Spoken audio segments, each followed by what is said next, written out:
Hi! Green Gate Adventist Church. Sa May po ay meron po kaming gaganapin na VBS. Ibig sabihin nun ay Vocational Bible School.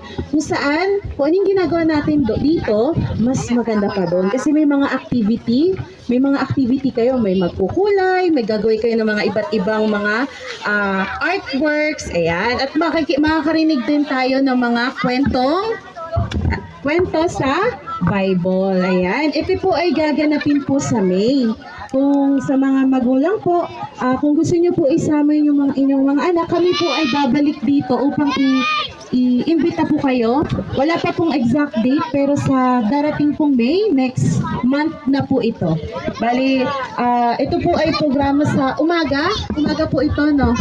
Yung VBX po natin. So, ano po yun? 1 week po, susunduin po yung mga bata dito para po magkaroon po sila ng mga activity doon at may pagkain na rin po.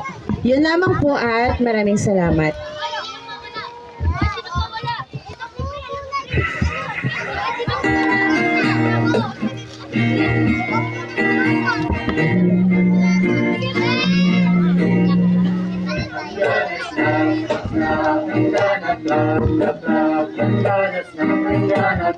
Praise the Lord.